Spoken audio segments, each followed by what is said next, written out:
Jamaah salat Jum'ah rahimakumullah. Ada dua anugerah yang sungguh luar biasa untuk umat ini. Anugerah ini sudah cukup menjadi kabar gembira untuk kita semua. Yakni yang pertama syafaat, dan yang kedua ampunan dari Allah Ta'ala. Terkait dengan syafaat, Rasulullah sallallahu alaihi wasallam telah bersabda, likulli nabiyyin da'watum mustajabah. Tiap-tiap nabi itu punya doa yang pasti dikabulkan oleh Allah. Semua nabi. Fata'ajjala kullu nabiyyin da'watahu.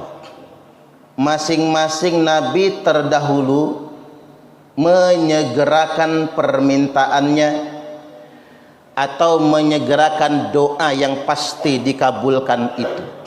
Kecuali saya, kata Nabi. Wa inni, adapun saya, ikhtaba'tu da'wati, sengaja menunda doaku, aku tabungkan untuk di akhirat nanti, yang dengan doa tersebut syafa'atan li ummati yaumal qiyamah, akan menjadi syafaat untuk umatku pada hari kiamat nanti, yang dengan syafaat itu nantinya semua umatku akan masuk surga semua. Dan Nabi hanya memberikan satu catatan, man mata min ummati la yusyriku billahi syai'a.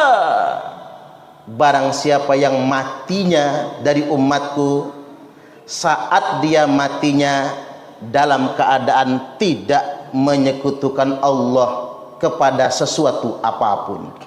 Artinya ini sungguh kabar gembira untuk umat Nabi. Siapapun kita, apapun madhab kita, ada dimanapun golongan kita, selama kita umat Nabi, dijanjikan syafaat dengan satu catatan, matinya tidak dalam keadaan menyekutukan Allah Subhanahu wa Ta'ala. Ini kabar gembira yang pertama.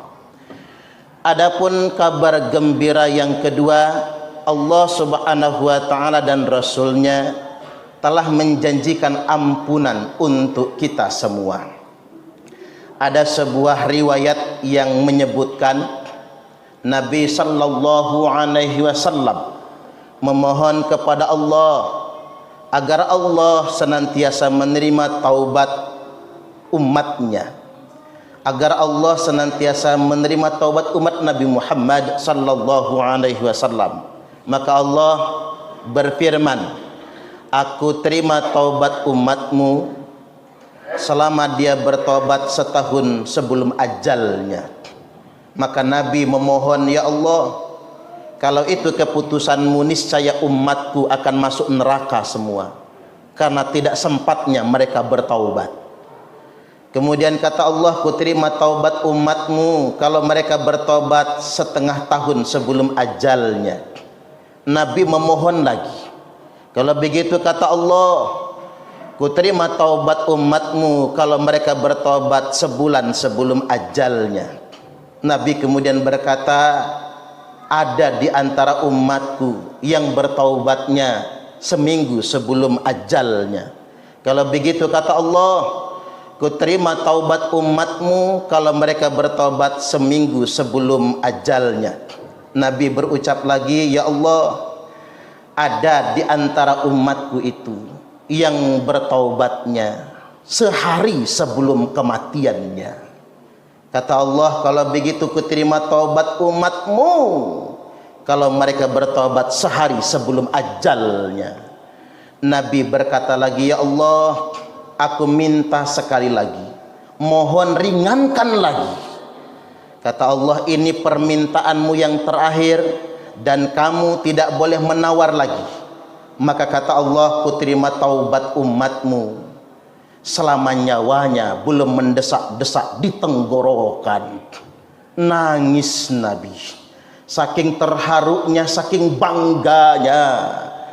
Nabi langsung pamer di hadapan para sahabatnya, innallaha yaqbalu taubatal abdi ma lam yugharghir. Sesungguhnya Allah akan tetap menerima taubat hambanya selama nyawanya belum mendesak-desak di tenggorokan.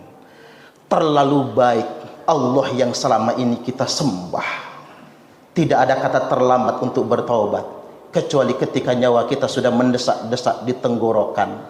Sudah cukup dua hal ini menjadi kabar gembira bagi kita semua, menjadi umat Nabi, di mana ada syafaat yang dijanjikan jika kita kekurangan amal, dan yang kedua ada ampunan dari Allah yang tak berbatas. Sebanyak apapun dosa-dosa kita, ketika kita bertaubat, Allah akan menerima taubat kita dengan satu catatan, selama nyawa belum mendesak-desak di tenggorokan. Kesimpulan, jamaah kaum muslimin rahimakumullah, mari bersama-sama kita dakwahkan tentang dua kabar gembira ini, tentang syafaat dan taubat serta ampunan ini, agar kita semua bergembira dan berbahagia menjadi seorang muslim.